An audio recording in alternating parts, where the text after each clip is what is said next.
الرحمن الرحیم۔ سرکار دو عالم صلی اللہ علیہ وسلم کا فرمان ہے کہ کوئی دن ایسا نہیں جس میں عبادت کرنا اللہ کو عشرہ ذی الحجہ سے زیادہ پسند ہو،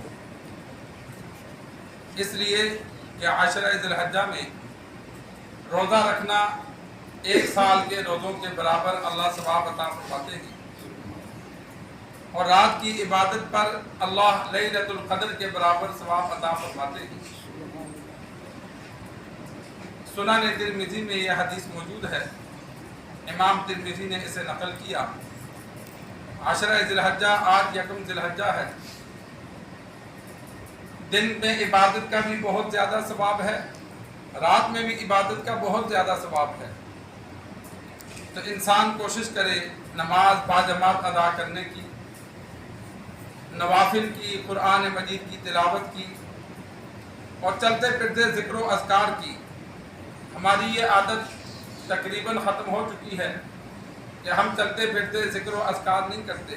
یہ سب سے آسان عبادت ہوتی ہے، اس کے لیے کوئی شرط نہیں ہے۔ کبھی درود پڑھ لیا، کبھی استغفار پڑھ لیا، کبھی اللہ کی حمد و ثنا کے کلمات پڑھ لیے۔ اسی طرح رات کو بھی جو عبادت کرنی ہے تو اس کے لیے نماز ضروری نہیں ہے۔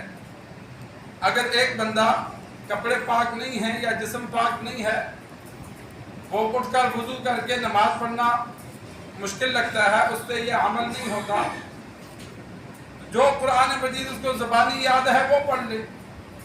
زبانی قرآن مجید پڑھنا بغیر وضو کے جائز ہے، البتہ غسل کی ضرورت ہو تو پھر زبانی نہیں پڑھ سکتا۔ تو زبانی قرآن مجید پڑھے، ذکر و اذکار کرے، درود پڑھے، دعا کرے۔ دعا کرنا بھی عبادت ہے۔ ایک صحابی کا احادیث میں واقعہ موجود ہے کہ دوسرے صحابی اس کی عبادت کو دیکھنے گئے تو وہ رات کو اٹھ کر تہجد نہیں پڑھتے تھے۔ رات کو جب جاگ آتی تو اپنے بستر پر اٹھ کر بیٹھ جاتے، ذکر و اذکار کرتے، تلاوت کرتے، عبادات کرتے، دعا کرتے، پھر سو جاتے۔ وہ واقعہ اللہ نے امت کے لیے محفوظ کر دیا، اس لیے کہ اگر کوئی بندہ رات کو اٹھ کر نماز نہیں پڑھ سکتا یا ایسی جگہ ہے جہاں رات کو نماز کا اہتمام نہیں ہو سکتا، تو رات کی عبادت کے لیے نماز کا ہونا ضروری نہیں ہے، باقی عبادات بھی تو کر سکتا ہے۔ اگر وہ تلاوت کرے گا، ذکر و اذکار کرے گا تو وہ رات کی عبادت میں شمار ہوں گے۔ تو یہ دن 10 دن بہت افضل والے ہیں، فضیلت والے دن ہیں۔ تو انسان کوشش کرے کہ اپنے نامہ اعمال میں نیکیوں کو بڑھا دے۔ نیکی کرنے پر اجر بھی زیادہ ہے، گناہ کرنے پر گناہ کی سزا بھی زیادہ ہے۔ جن دنوں میں ثواب بڑھ جاتا ہے تو ان دنوں میں گناہ کرنے پر وعید بھی زیادہ ہوتی ہے۔ تو اس لیے کوشش کی جائے کہ گناہوں سے اجتناب کر کے اپنی نیکیوں کے بڑھا دیا جائے۔ ہم عشرہ ذی الحجہ کو عام دنوں کی طرح گزار لیتے ہیں، حالانکہ رمضان سے زیادہ عبادات ان دنوں میں آسان ہوتی ہے، اس لیے کہ بڑے دن ہونے کی وجہ سے روزہ رکھنا مشکل ہوتا ہے۔ تو روزہ تو ہم رکھتے نہیں ہیں، اور بغیر روزے کے قرآن مجید پڑھنا، ذکر و اذکار کرنا ذرا آسان ہوتا ہے۔